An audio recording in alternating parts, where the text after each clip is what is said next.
Into it? All right. I just want to say season 7, episode 36, number 301, baby. Um first day of summer vacation for us, and we hit And 301 with the summer school. we do summer school on the weekends. Right. Imagine, do you think kids would be more open to it if they said you just do summer school Saturday morning? Maybe. Like let's take the optics, let's take the heat off the heavy load of Monday through Friday. You're gonna come and do summer school on Saturday. I don't know. Maybe some rebranding there's necessary. Um, so talking about wrapping up your classroom and going into other people's classroom, just the ecosystem of the classroom. So maybe not specifically the kids, the organizational ecosystem of classrooms. I spend a lot of time thinking about this, a lot. And I think a lot about the iconography, the color scream, already lost the tongue, the color scheme, the font, the placement, the whole Maria Kondo of my classroom is incredibly important to me. I love the book The Third Teacher. I think it's a keystone resource that every teacher should have, which reminds me, I need to find it.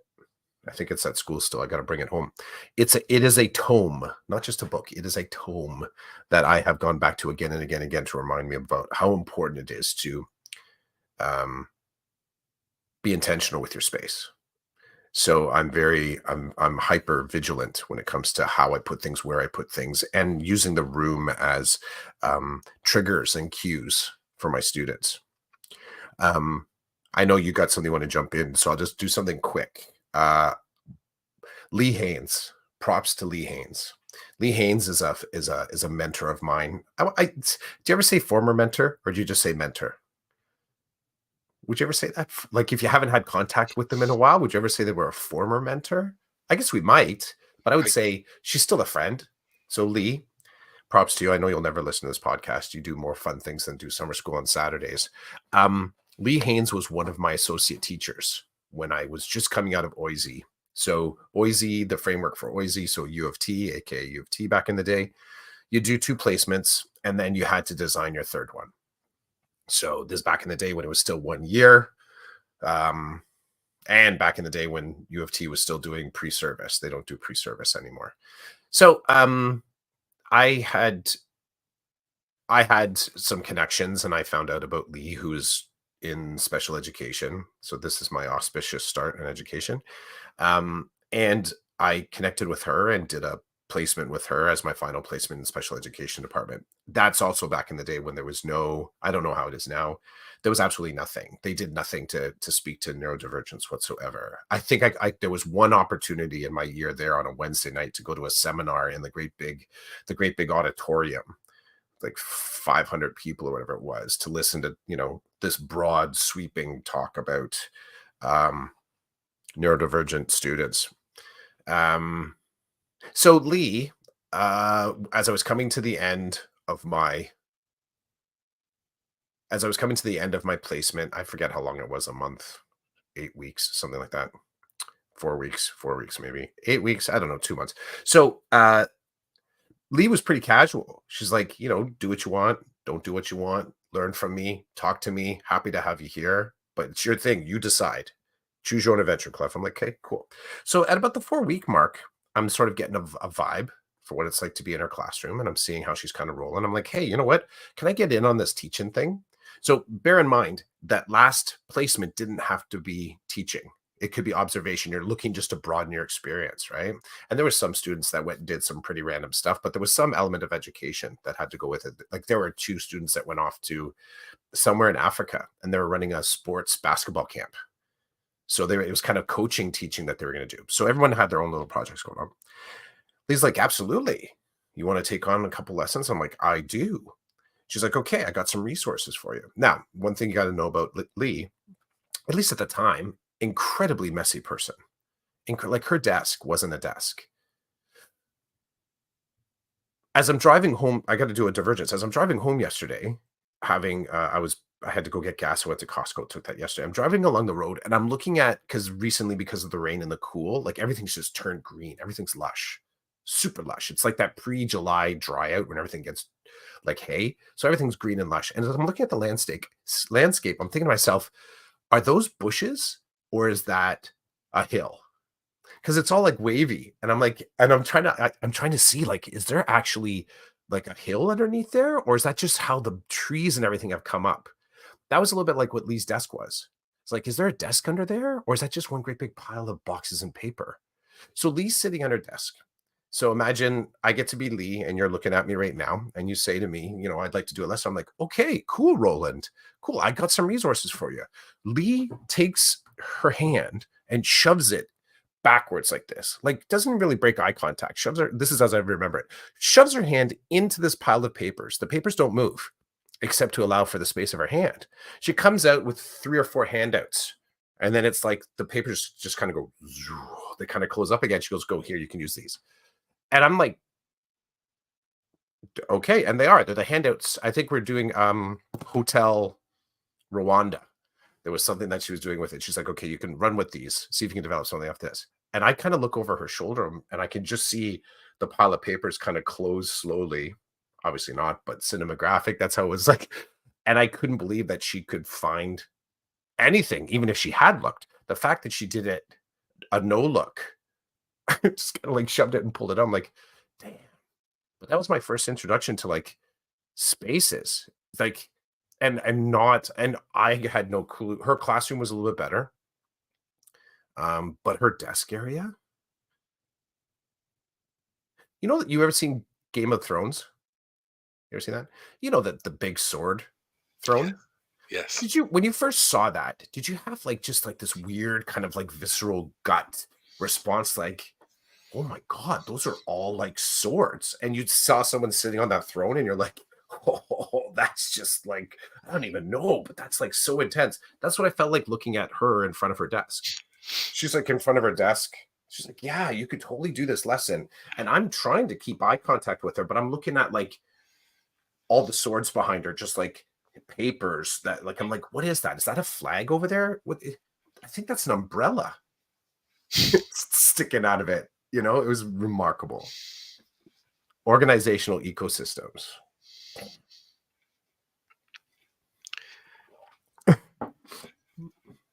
Organizational ecosystems. Yeah. And bless you, Lee Haynes. Bless you. You're a good friend. You're a solid. You're a good one. She cracks me up. She's a really, really cool person. I love that story. I like the I like the connection you made. So here's the connection I'm going to make. Do it. So we started this polo.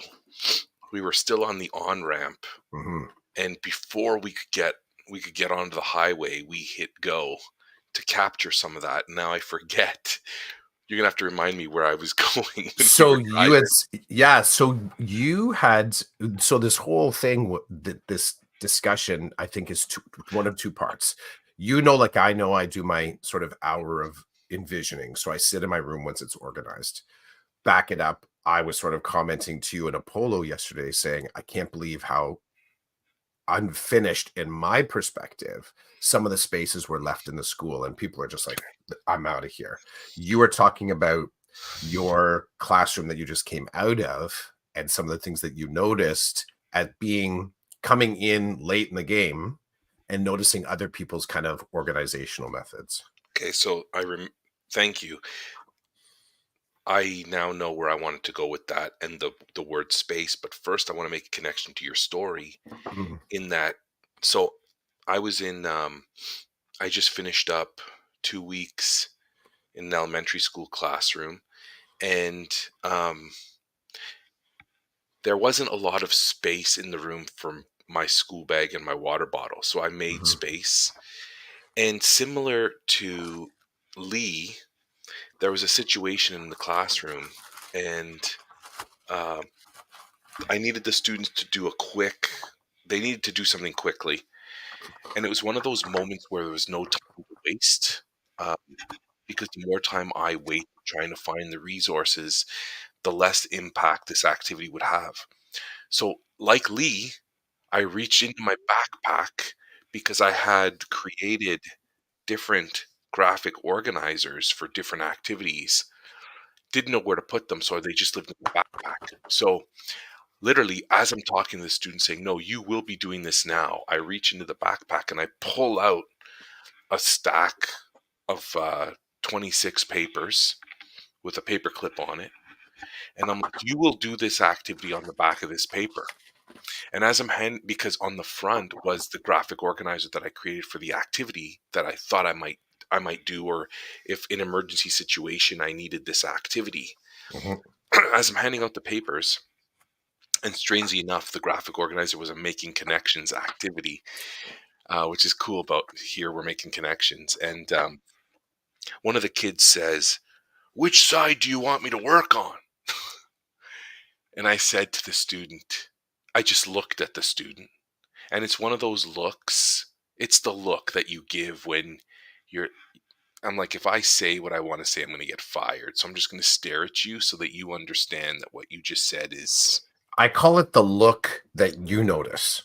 Like you that because that's what it is. I really do. I give that look. I'm like, oh no, I gotta back that look off. It almost like has this instant reflective energy to it. And absolutely, there's something you want to say, you're not going to say. But I think those thoughts, as they hit the front of your face and your face goes like Blocks them all out. subtitled, like you're totally giving away what you're thinking. It then bounces back to the brain, and you get that little sort of warning back here, like stop, smile, try and smile, drop the face, don't do the face. You push that face any farther, and some words are going to fall out of your mouth. Yeah, so it's the look that you notice. So another kid says, "We're not making connections, you bleep." And I'm like, "Whoa, we don't need the bleeps." Those are living in my head. We don't need the bleeps. And then I say to the kid, "If you can make a connection out of this and what we're doing, go for it. But if you can't, use the backside." So there's my connection to being able to literally reach into my backpack without looking and pull it out and say, "We're doing this. This is what we're going to use." So that's the first thing. The second thing, which I would want to talk about at the beginning, was the idea of space, and that, bro, I'm moving to a high school. Those things are big buildings, so I cannot wait to explore the high school. I cannot wait. One of the exciting things about this school is that one of the transportation technology teachers, he tweets out about the things he does in the auto tech class, and he's got I'm sorry, I'm gonna butcher the name. It's like Girls in the Garage Club, where girls there have been pictures of girls, high school girls, working on cars and doing stuff in the garage. Dude, I cannot wait to walk into that auto shop and smell it and see it and meet the teacher face to face. So there's going to be so many spaces in this building that I cannot wait. And I've been in this building before for like when I've done leadership initiative stuff, we've had meetings there, we've had presentations there. So I've been in the building, but I've never had the opportunity or the credentials to walk around the building and enter into different spaces and just absorb it. So we were talking about space, and I just wanted, and I was telling you how when I had my own classroom, if something had to be moved out of the classroom that I couldn't get rid of, I just needed to find a new home for it.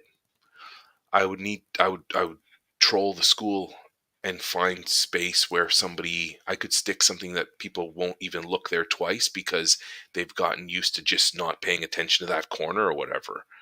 And I would put it there until an email would come out and say, "Who put this in this corner? It can't be here."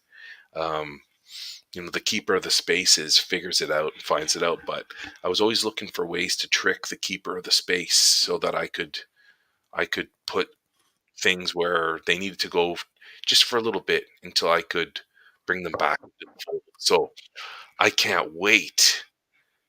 I can smell the auto shop right now, even though I've never been in it. I think I know how it smells, um, because I've been in several, and they always smell the same: fuel, oil. I can't wait. Anyway, finding new spaces. Even your high school, the one you're in. Um, we've driven past it several times when I've been in your area, and I remember the last time you were telling me about your high school, you were telling me how there were parts of it that had been Frankenstein together on, based on time and Mhm. having more space. Even walking through your building would be a treat to to see. Just high schools are fascinating to me. They're just so big. Well, I'll tell you, next week, if we make next week happen, we can, because it's still staffed, so we can take a walk through. You'll be able to sit in my empty space. I'll walk you through, dude. It'll be Cool. simple. A funny thing, they didn't take our keys back. They said just keep your keys, They which usually normally, take them back? oh yeah, keys are collected. Oh, Keys are collected. So because part of it, a big part of that, this has to do with WSIB, to be truthful, because being in the school, um, teachers have a tendency, educators have a tendency of thinking that they get all access all year round, when in fact, management has to be aware that you're in the building for several different reasons. Work is done in off times, and sometimes there's the risk that educators will just with impunity walk through the school, even though it's a construction site, and or there's waxing of floors being done, or caretaking, the caretaking that happens when school isn't in full force. So in at least in my board, principals are very clear: do not come into the school on downtimes over March break, over winter break. If there's a fall break, some schools have that, and over the summer, do not come in without permission. And you have to email our administrator, so the principal, and you have to email the lead. You have to CC the lead, who's the lead of the facility, okay. and you can be told no. And if you're told no, um, you don't go in, because the risk would be that if you are injured while on site, your claim will be denied because you weren't given permission to be on site. So So, in our district, mhm. we have a policy that says like so next week, unless there's extenuating circumstances, so unless your school's undergoing construction starting immediately this morning, you are not allowed in until the last week of August, unless again extenuating circumstances. Let's say Oh, there's so they would allow you in now because you couldn't get in later? Is that no. So for example, my understanding in elementary, I don't know about high school, and good morning, Gary. Gary's here. Good Gary's been morning, a Gary. high school teacher forever. So Gary, if there's a policy and procedure Mhm. for I'd like to know. for secondary, Mhm. let us. I've never paid attention because I didn't work secondary, but in elementary, here's the deal. Um, uh, un, if there are no extenuating circumstances, teachers are allowed back into the school for the first week of July. When so school ends, then you have 1 week of access, Mm, and then you don't have access until the last 2 weeks of August. mhm. And how do they control this? They turn off our fobs. See, So we we're don't have that. okay. So Yeah, we have we're a not fob. electronic, yeah. Okay. So they just deactivate your fob. And if you need to get in for whatever weird reason, you must have permission. So the you must now you must ask the principal, and the principal will ask the custodian, but that's not how it works. How it works is, because I've known people forever who have done this, they just email the custodian and say, listen, James, I need to be in on this day or this day. Can you please let me in so I can grab this or do this or drop this off? Mhm. And my favorite about James is that he'll let in the people he likes, but he won't let Mm, in the people he doesn't like. So there have been years where I walk in the first day that I'm allowed in August, and I'll go to so and so's room and it looks like it's September. And I'm like, what's up? Oh, James let me in, and this end of July, got some work done. Oh, really? James let you in, huh? Okay. And then it's like, it's yeah, I know you like the okay. I yeah, thought no, it wasn't. Yeah, oh, I like I I I like thought I I like that measured response. I like that, yeah. I like, I thought James and I got along. We do get along. I just wasn't going to flex on him and say, "Can you let me in at the end of July?" Hmm. What upsets me the most is they tell us you're allowed in the first week of July and you're not allowed back in until 2 weeks before school starts. But sometimes that gets messed up on the back end. We'll get an email from the principal saying, "Sorry, um, you're supposed to get access on Monday, but you're not going to get access this week because they're still waxing the floors." Right. And my shithead response is, "Isn't the policy in place so that they have time to wax the floors when we're not around? Like, how come? I don't understand." So that's me not being nice, um, because I'm like, I've been chomping at the bit all summer to get in and do some stuff, and now I'm delayed because of a custodial issue. Didn't they have all the time that they needed? Just like you tell me, you have enough time. You can come in the first week of July and you can come in the last 2 weeks of August. You got lots of time. You don't need to come at the end of July. Can I not say the same thing to James? Anyway, that's just me being not nice. But Hmm. sometimes you got to ask those questions. Oh, I always So, do. Yeah. so for us, they deactivate the fob, so we get to keep our keys, um, because they're universal, so we can get into any storage room or well, most storage rooms in any classroom. Um, but they deactivate the fobs. Gary's saying that it's the same policy as you described for elementary, unless you are working during the summer. Which Gary? Oh, I'm not going to say anything, Gary. But I know some teachers work summer school, so obviously they choose a high school because I. I guess if they could have summer school at all the high schools, they would. But I know that some high schools will be doing like construction work or renovations or whatever, so they can't have them there. But Gary's right. There's always an extenuating circumstance at some school. Like, Hmm. I know in our board, it seems like every year there are 4 or 5 elementary schools being worked on, and it just rotates until it's your school's turn to have work done. And those are stressful. Like, I've worked in schools where, um, literally on the last day of school, they're like, "You can't come back tomorrow. We don't care that it's Saturday. We have to start construction immediately. Your fobs are deactivated tonight at 9 p.m. and you're not Hmm. getting back until maybe the weekend before school starts," which is stressful because If you want they're to set telling, up. my hope is that they wouldn't be telling you that as you're walking out the building, that they would have at No. least kind of mentioned the previous week, like just make sure you get your shit Yes. set up because good, good, good. Because I think that statement is entirely reasonable. You're not coming in here over the summer. Because I do think that the flex on the other side, our expectation of being able to sort of be in and out of these buildings when we're not technically working, I do think that's unreasonable. So I get that we need it and it's useful, but I've always been fine with asking the permission. I think it just kind of maintains a system of regulation that is good. Like for them to know who's in the building, for me to know if I'm going to be safe, for me to sort of know whether or not the photocopier is working. Like have they shut everything down? Because I don't want to waste my time too. So if I'm going into the school, I'm not going in to just like chill and have a coffee, right? I'm going in because there's specific shit I need to get done. And for me, it's because I just could not get to it. That I did not, I'll own it. I didn't work fast enough. My systems weren't as good as I thought.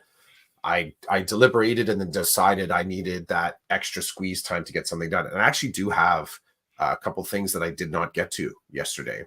And I will be going in because I have to move paper. If I didn't have to move paper, I wouldn't be going in because I can do everything else. I can design digitally. Hmm. So, You're right. They don't tell us like on the last day, guess what? You're not coming back in tomorrow and you're not getting in until Labor Day weekend. They don't do that, mhm, but it's still stressful because elementary teachers, we take time to set up, and not that secondary don't. I'm just saying, like, we take everything down, or at least I did. I would take everything down. So I got to put bulletin boards back up, and I want to create an environment for the kids so that when they come in, they feel somewhat welcome, even though it's a mhm. new space. It's just stressful. And then you want to make sure you have all your activities ready and all the materials that go with that. But anyway, it's been cool. I've gotten to experience a lot of different. I've even gotten to experience getting in the middle of the summer for whatever reason.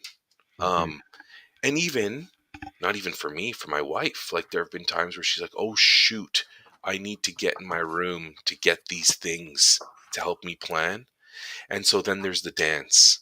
I'm going to Mhm. email James and I'm going to say, "I know I'm a pain in your rear end. I just need 10 minutes in my room.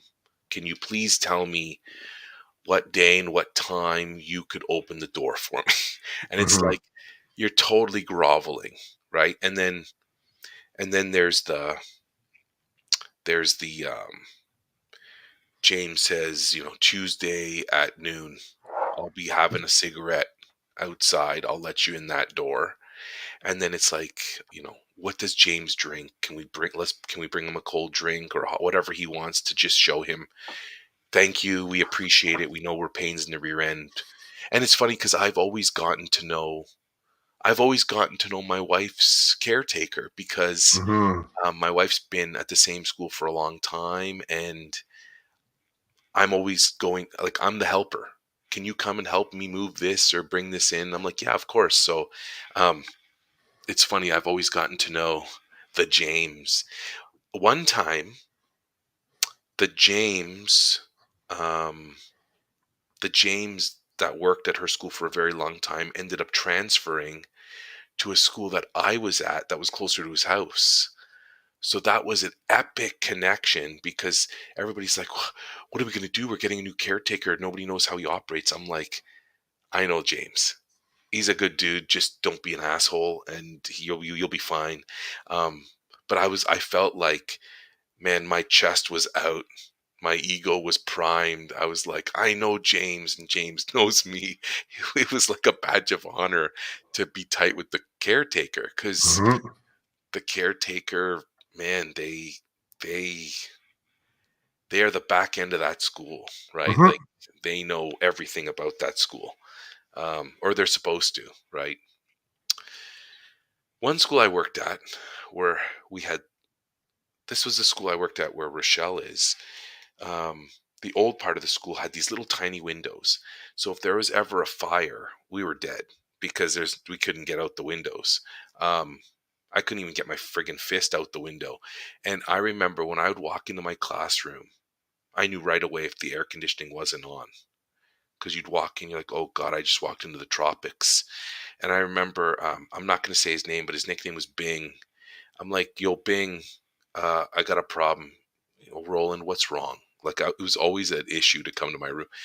Bing, the AC's not working in my room. Yes, it is, Roland. Bing, come on, man. Like, you, how often do I just call you to do this?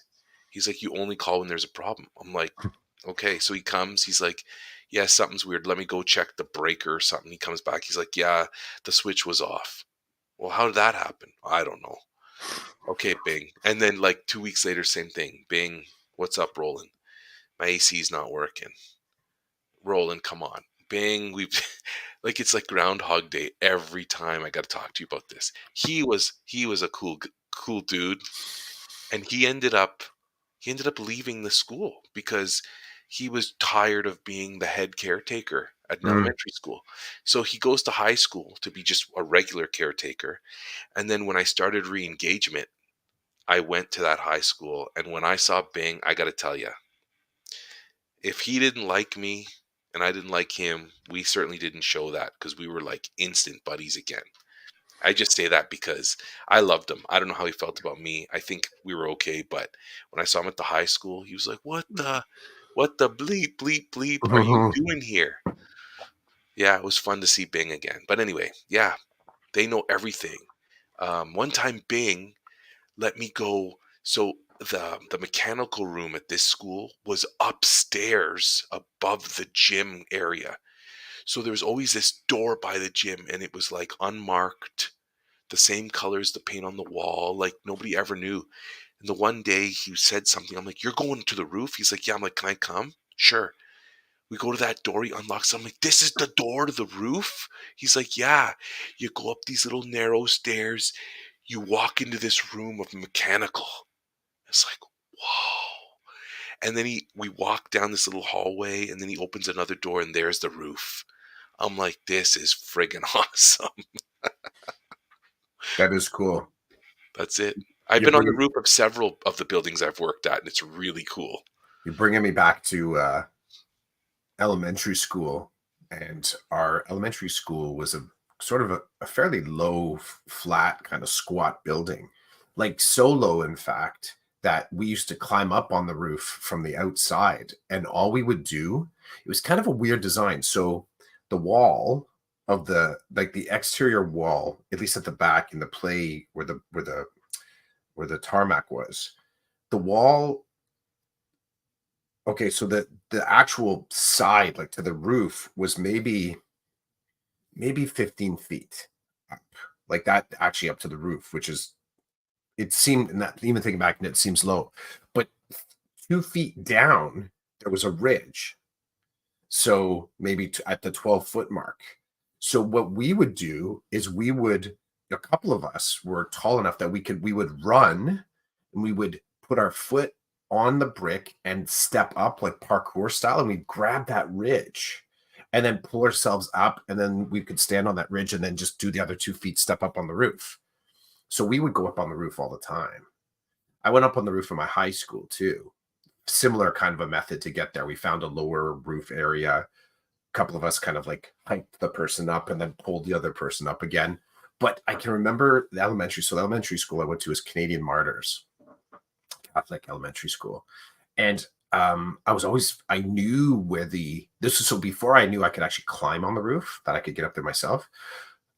It would regularly, we'd be out playing, and then you'd tell the teacher that's on yard duty, yeah, can you ask Mr. Jackson, or whatever the dude's name was, can you ask him to go up on the roof? Our ball went up there. And then, they would sort of, you'd see them go in, they'd come back out, and then all of a sudden you'd see Mr. Jackson pop up on the roof. You just see his head at the edge. He's like, here you go. And he like throws the balls, whatever was up there, like tennis balls, golf balls, basketballs, those metallic kind of utility balls. Sometimes they come in red or green or blue, slightly textured on the outside. Then they have a real like pang sound when they bounce off things. They're like the dodgeball balls back in the day. And they'd all just come flying off. And I have these memories of just like, oh, like just seeing all these things. He'd kind of run and kick it, and it'd go flying out into the field. Like he was just having a blast. It looked like, as far as work went, that he actually enjoyed going up to do that. I'm sure it could be a hassle. But I was at the time, I was like, how the hell does he get up there? Like, how does he get up to the roof? And it was only like, I was like in my probably last few months of grade 8. I'm walking past the caretaker's office, and the door's open, and they just had like a little cubby hole of an office.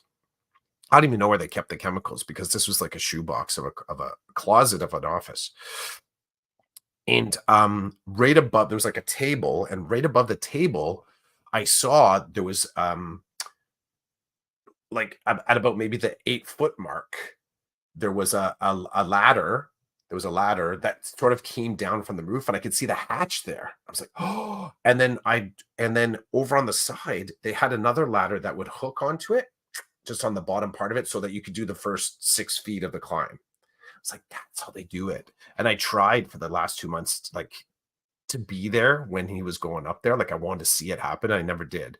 So, but yeah, that going on the roof, there was something really mysterious about that until we started doing it ourselves. And then we're like, yeah, no biggie. We can get up on our own now. Those are the best stories. Um, Hmm. and I know what you're talking about, the ladder. Um, It's like an extender. It's like the bottom half of the ladder, so you can get up that first 7 feet. man, um, another story popped in my Bing's office was a good one. Bing had an office. You walk into the office, and there was enough room for a small couch, his desk and computer, and there was a washroom in his office. Because I think it used to be, I don't think it used to be either the main office back in the day or the principal's office. Hmm. Um, yeah. So this school, Rochelle might know more, but well, my father-in-law worked at this school before they put the addition on, and he said that door used to be the front entrance of the school, and so somebody important was in that room because there was a bathroom in there. And the old schools, it must have been the principal's office, because the old schools, um, the principal's office always has a bathroom in it. And I remember when I first moved there and I met Bing, I was like, so, like, how tight do we have to be for me to use your bathroom if I have an emergency?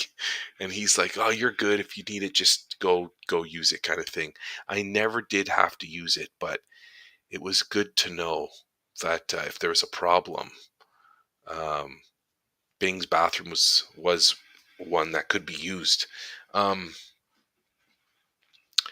which now reminds me, so Bing's office with the bathroom. Oh, dude, the school that I was just at, they have schools like this here in my district, and it is insane. This is what causes people to have bathroom issues. In this school that I was just at, they had two bathrooms in the staff room, but like right at the eating area. So imagine you're staring into a room and there's a big table where people sit and eat. And then, like, right beside the sitting and eating is the bathroom. Um, and it's, it's like, it's old school. Like, in the door at the bottom, there's like little venting, like little wood vent. I'm like, so that air can circulate in and out of the bathroom while you're in the bathroom. Like, And the tile and the cinder block is one big echo chamber. Anything that happens in there, like I'm thinking this from the point of view of how funny I could make it. Like, because I'll turn that into a performance, right? Knowing people are sitting just outside and then come out like nothing's wrong, right? so yes, there's a couple of different ways you could play you could play it. And Come out with a change of clothes or something. They're like, what happened? Like, whoa. I think you and I feel deja vu. This conversation has been had, probably because every time it comes up with my family, who on my wife's side, they're all teachers. So it's like, remember this school? There are some schools that were built at a certain time, and Hmm. there are two bathrooms, and they're both in the staff room right beside where people sit and eat and talk. Um, So so bad. so one of the jokes is, whoever designed this must have been a real jerk. Like, hey, this is where people are going to sit and eat their lunch. Put the bathrooms right there and make them You know what'd be funny? echo chambers. Yeah, and get doors with the slots at the bottom that, like, if somebody was on their hands and knees, they could peek into the bathroom. Yeah. Like, why are we doing this? Why did we do this? How does that even pass any kind of health code? Hmm. You're eating your chili and someone's dropping bombs like 2 meters away, and you can hear it and smell it. Like, so one of the funny things, because I've worked in a bunch of elementary schools, and one of the funny things is always, before you accept the offer to work there, find out where the bathrooms are, because you can't, y- you can't, is it really worth having a problem for the rest of your career in that building, never being able to use a bathroom because of where it is? Like, some people would do that. Me, I'm at the point where if I have to use the bathroom, I don't care where it is or how it is, I'm going. And No, I'm the if same. if I have to go, I gotta go. So anyway, I'm hoping that at my new school it's not like that. But at my new school, well, Gary knows this too because he works in a high school. The staff bathroom is just in a hallway, like a regular hallway. So you unlock the door, you go in, you do your business, you come out, and there could be kids, people walking back and forth up and down this hallway the whole time, and that's one of the staff bathrooms. So is that how it is at your school? It's just you walk down the hall and there's a bathroom there for staff? Hmm. Sort of. There's, and I'm still kind of finding these things out. So our school has single-use bathrooms that are fobbed. Oh, And okay. in my class, I actually have a fob, so the kids from my community classroom will just go. It's like 20 feet down the hall on the right. They'd have a single-use bathroom. They can also use the regular bathrooms, but Mhm. we have that. So we have a couple of those around the school. Um, there's also they're like recessed bathrooms, so there's like just cutaways in the wall where it might kind of just be a short hallway and then a lockable bathroom. And there's several of those around the school that are staff bathrooms, and those are key. You go and buy a key. So that's what we got. Sometimes you'll see staff use the single-use bathroom. They'll just grab if they have access to one of the fobs, or if they're in one of the community classrooms, sometimes they'll use it. So that's how it kind of rolls. In my former school, when I was up at Keswick, it was the door faced straight out into the main walkway. So that one was like that. So I've seen both. I feel like elementary schools always get the shaft in the way the buildings built and where they put the bathrooms and stuff. Mhm. And like I said, and I've got over the last 3 years, I've gotten to tour a lot of elementary schools. So I know the ones where I use the bathroom before I get to that school. Yeah, um, I gotcha. if I need to pull over at a Timmy's or a McDonald's, uh, which is saying something because those bathrooms are nasty, to Mhm. say the least at sometimes. So, oh God, the bathrooms in schools, staff rooms, by the eating area, for real. Like I can get staff room area, right? Because there's gonna be plumbing and stuff running. I get that, and some are smart. Some have the staff room. Then there's a little. You go through a door. There's a little hallway with two Yeah. bathrooms. It makes sense. Like it's in and around the staff area, but it's far enough away that there's no performance and there's no scent. It's just go do your business and keep moving. Mhm. Um, and some of these bathrooms, bro, have not been renovated Yeah. since they were built. So they literally, That's like the ones at my school. Yeah, the venting is bad. It's like it's a even the closet. toilet is from like Yeah. the 60s. Yeah, it's really, really short toilet. Like people were like a foot shorter or something like that. Or the shape of it. That's the other thing too. You sit on it and you're like, this is a 1975 design. People's bums were different. Like you just kind of get the sense, like the actual contouring, something's off. You're like, Just something's off. the What's vibe I get is that whatever was the cheapest was purchased at the time, or or yeah, whatever, because it just looks like none of it is like good stuff. It's just industrial type. bizarro world. It's like Yeah, you're in bizarro a world. bizarro bathroom. Um, I just had flashbacks to when at one school, an old school, I had there was a bathroom by the office. like the main Um, office. yeah, there was. You Okay. walked into the building, and immediately to your right there was a bathroom, a single-use bathroom, and then once you pass that, then there's the main office. And now that I think of it, that used to be the principal's office, so the bathroom was off the principal's office. But anyway, they redid that front. But they redid it in a way that they didn't put anything modern in. They still left the bathroom like it was from the 60s.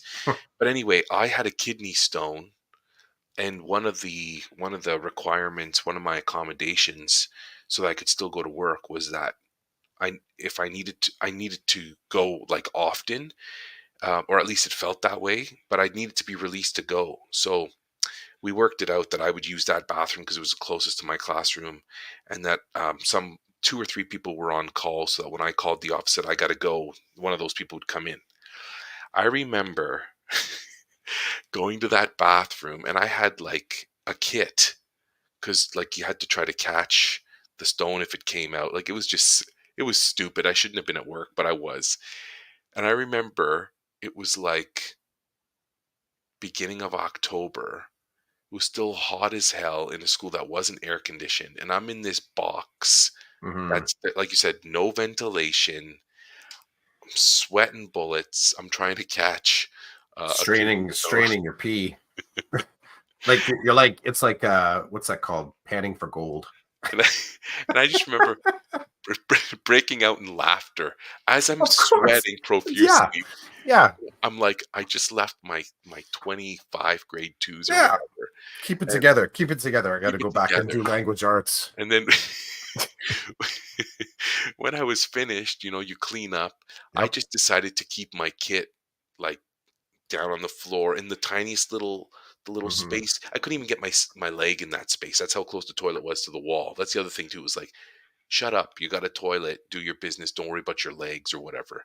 Yep. I just put everything in a bag and I just left it there. And I knew it wouldn't be touched because I think the only two people who used that bathroom at that time was me and the friggin' mail carrier. Mm. Whenever I'd be up at the office, I'd see the mail man or woman come in, drop the mail off, go straight into the bathroom, then keep going on their route. Um, Man, the memories, and I did have a re-engagement student at that school last year. I did make sure to use that bathroom just for old time's sake. Anyway, did you get a chance to draw anything today? No, I'm not going to for summer school. Oh, I'm gonna, okay. I'm gonna, I'm gonna, I'm gonna do some digital work instead. I think that's what I'm gonna do. I'm gonna mess around with do some digital kind of messiness. I'll figure that out. I want to say a couple things though before we bust out. I like it's all the way back to the beginning when you were talking about seeing the garage, like being able to sort of walk in these spaces. I love that. Just the joy that you're experiencing of that open mind. So that's cool. I think that's people will notice that. That's an infectious type of energy. And I've met a few new people to my school that's where they're at. They're at this space of like noticing and just like taking it all in. And it's cool to see people with those eyes. Like I'm only a year into this place. So I'm still noticing things as well, but I actively pursue and I look and I take photos and do video and all that kind of stuff through the school. So I'm looking, I'm pursuing a deeper understanding, not only of the facility, the people. I'm curious, right? I like your talk about the key and the fob. I'm having memories back to, in your previous portfolio at the board office and opening doors and seeing what's behind doors. I like this new investigative uh detective kind of like angle for you to sort of like, oh, does my key open this door? And if it does, then I'm obviously allowed in here, right? Like that's how I would be kind of thinking. So at my school, we have universal keys now. So there's master and then everyone else's universal keys so that you could open any classroom kind of closet if it's keyed. That's what we got. The last thing it's a curiosity about you. I'm curious about how your digital identity is going to shift in this new place in space. Um, you still have your blog out there. I don't know if you've posted in a while. Um, you also have, I don't know if the Mr. C's Thunder account is, or I think that's what it is. If that's still being populated on, that's X, right? Is Mhm. that on X? That's on X. Yeah, just curious whether or not you're going to take a new like sort of clearing the slate, starting with something new with that digital approach? Are you at all thinking about how you're going to um, track your sort of like your path through this new position? That was just my last sort of like curiosity about where you're going next, and it can be just like a stay tuned. Like our account's going to disappear, you're going to shut them down and start it fresh. So Inquiring minds want to know. I'm glad that you asked that question because I would like to respond if you have a Mhm. moment. The Mhm, first thing is that so I still have my main blog, and I don't think I've posted there in a little bit. I also have my leadership blog, which I probably will write something in the next little bit about the journey that I just completed mhm, and kind of what I picked up um, in that space from a leadership perspective and as someone who considers himself a leader. So I think I need to do some reflection there. Um, my my ex account for my classroom, when I got into re-engagement, I changed it to Mr. Chidiak Teaches, mm. and I actually did update it the other day. So the other day it does say that my location is my new high school. So I'm hoping that in my new work and just in my new environment, seeing things for the first time, I'm hoping to continue to share those positive spaces with whoever sees the count. And then I've got an Instagram account for teaching, and it's called Mr. C's Thunder, Mm. which I think well, no, it's the tag is Mr. C's Thunder, but it says Mr. Chidiak teaches. And it actually I changed it to Mr. C is now mobile as a re-engagement teacher. So I'll probably change that description, and I'll take pictures again of things that might get kids thinking in a Hmm. productive way, because that's what school is for. So anyway, that's a great question. So the socials are still there. Um, and I'll see if they're useful, then I'll use them. Yeah. And if they're not, I won't. But I am excited. I'm excited to, at least for the leadership blog, to, it's time to write something. And you know what's funny? You said this, and my new principal said this recently. You both asked me about formal leadership, almost like I don't know what your intentions were or are. Just I think you were just like, hey, how does this do anything in your head? He was like, okay, so you're in a new place now. You're basically he was like, let's start talking about this again.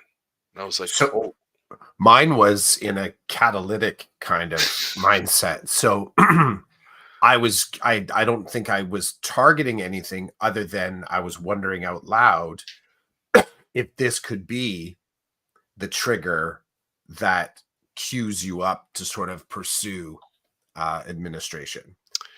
and 'Cause that's yeah. and, just I think the change, the energy, just the new view, seeing different parts of yourself, um, if this would have that, if it would is gonna be the catalyst for that. And it was a down the road kind of wondering, but that's all it was. I know that you're gonna have a ton of, experiences, both familiar and fresh, as you step into this next chapter of your educational path, your path in education.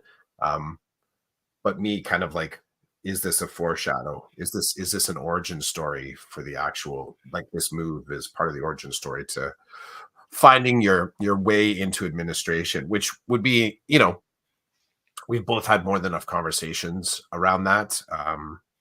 And you just never really know 100%. You may know for the moment. I hope you know for now, but you don't know for tomorrow necessarily. So I'm curious to watch how you navigate this and to sort of support you with those conversations and whatever you need from the chair on this side of the screen. That's cool and appreciated. And all I can say is,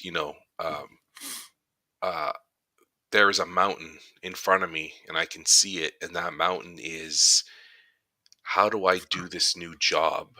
New Hmm. jobs, actually, because it's not one, right? Like I'm doing a couple of different things. So it's Hmm. like, how do I do this?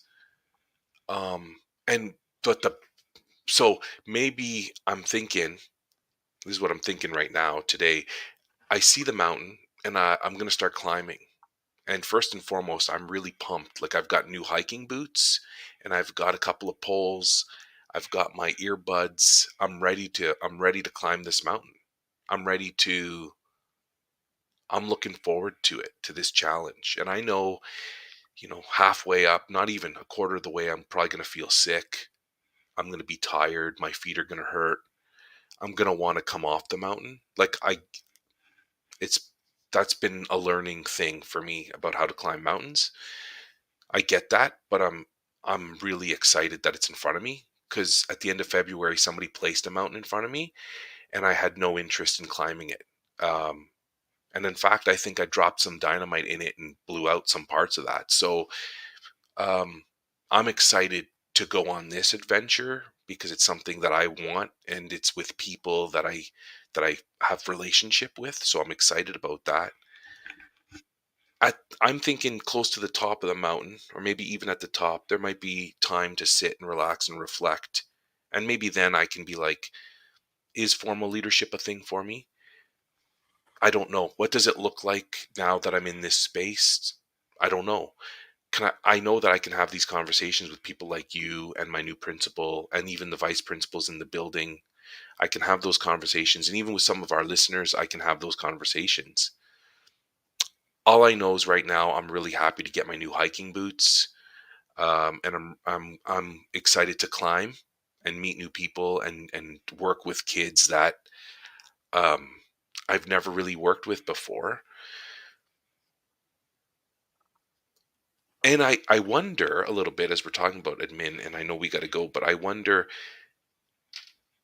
the dynamite that I used to blow the shit out of that first mountain in February. I wonder how much damage I may have caused um, around the idea of me stepping into formal leadership. And I As in say, corporate, like corporate memory? yeah, and I Okay. don't, I'm not saying that with regret. I'm No, saying no. that with, I just want to be clear I think because you're saying it with fascination. I'm I saying it see with like, I see the look on your face, and the look on your face is this. Okay. okay, Okay. um, And for listeners, that's loaded. The okay is that's for another time. But yeah, I hear fascination, and I think that's fair. I think that's fair because that suggests, as one of the other things I wrote here, the joy of an open mind is that I think in order to navigate whatever that may be, first and foremost will be to notice it. The second probably will be reframing that it's not damage, it's just it's growth, right? And then there's the rebrand or the sort of like the needing of it. Because if you do find yourself in a conversation about it, that is an opportunity to lead right there. There's an opportunity to lead and to be as clear and frank as you feel necessary. I love it. I'm gonna do my thing with leadership the way I'm gonna do my thing, and if it means I get to informally talk to people about how to blow up a mountain or how to climb it with fascination and an open mind, I'm here to do that, and nobody's gonna take that away. Mhm. Um, So anyway, having said that, I want to end with two things. The first one is for maybe next week, I signed up to be like the esports lead at the high school, which is Mm. like I don't even know what the frig I'm doing, but it's that excitement. It's that, hey, this is something that I want to kind of work with. So that's cool Mhm. on that. And then I want to say that maybe next week we can talk more about that. But Irma's Mhm. been with us, so Irma, welcome. The power of reflection. She's doing a lot too. Yes, Mhm. you are that type of individual, from what I can That's see. reflection with a capital R too. That's right. That's big. Um, That's big. That's uppercase reflection. and then Gary, big mistake telling me I could reach out whenever I need in my new role. You're already on the text messages. I'll be talking to you, Gary. And then Irma with the gear up, strap on the boots, and embrace the climb. Yeah, that's the plan at the moment. So I'm even. I like the offer. I like the offer from Gary, but I bet you know what my reaction is to that line, It has something to do with right? the fossil. It's the Fossil. fossil language. And I get it, Gary. I'm just playing, but Chids and I have talked about this, right? Back, I don't know, it came out of COVID, and we were noticing some of the language that people, what do they call it? Oh, what do you call that? Well, the fossil list for us was the full of shit sayings, idioms, and language. That's Yes, not bad. That's not bad. I can remember that. good And we were stuff. talking about the different things that we just think should be kind of retired in language. No, Gary, please, please, please. I'm just playing. I'm just playing. That reach out, that call me if you need me line was something that was heavy during COVID for Chids and I talking, because individuals that had power and had influence and had resources, I was receiving that comment often. And again, Gary, I'm not slamming it.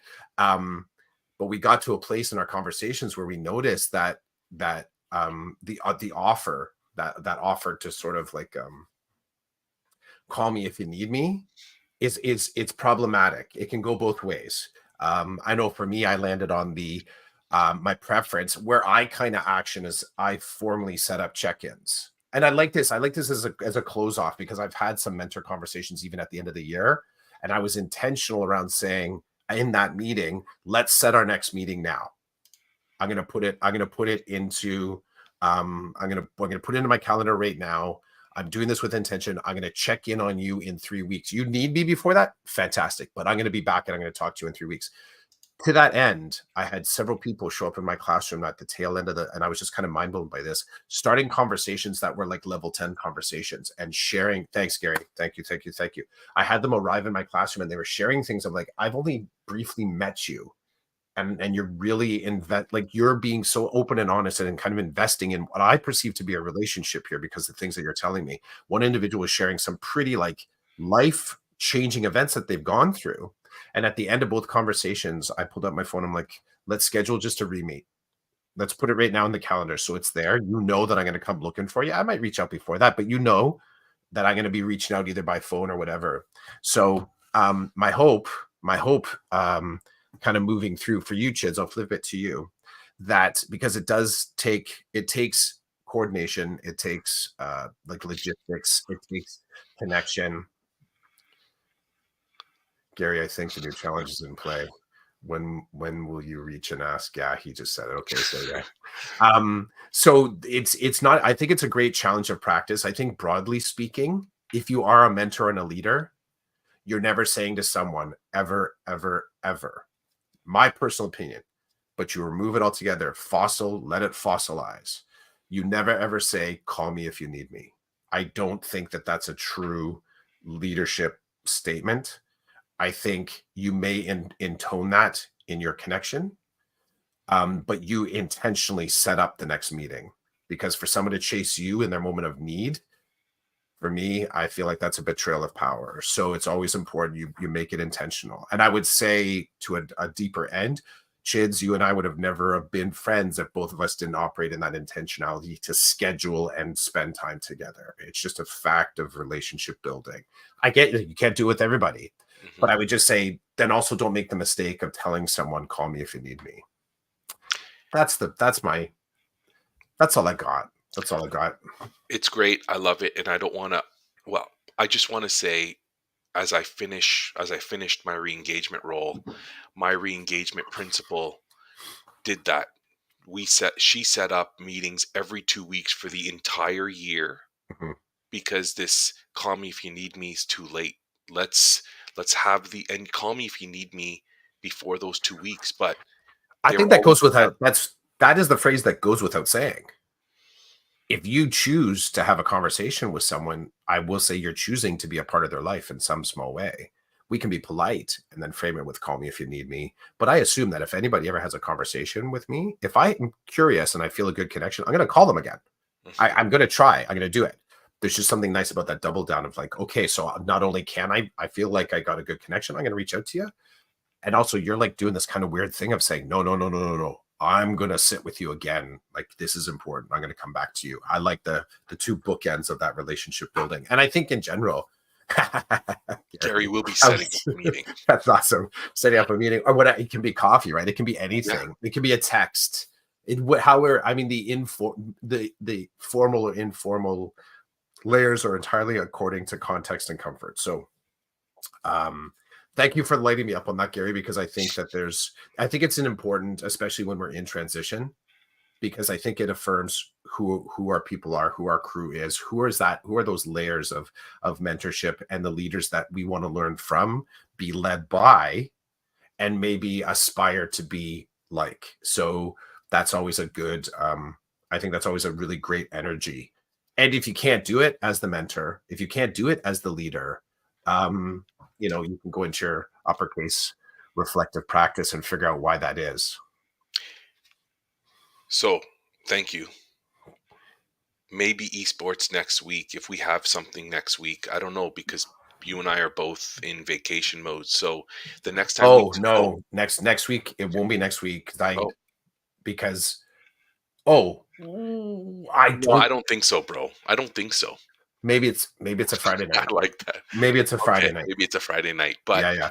um the next time we talk, and maybe I'll revisit this episode just at the end because I don't want to Mhm. revisit episodes, but esports, and then Gary said selfishly he'll also benefit from the interaction with someone in the same role. So maybe we can kick off esports and we can talk about this idea because I feel that way too, the selfish component. So you're being kind to somebody, but you're also benefiting from it. Mhm. Anyway, okay. Yeah. Um, This was season 7, episode 36, number 301 of our first Mhm. episode of summer school for season 7. Have a good one, Chris. We'll talk to you later.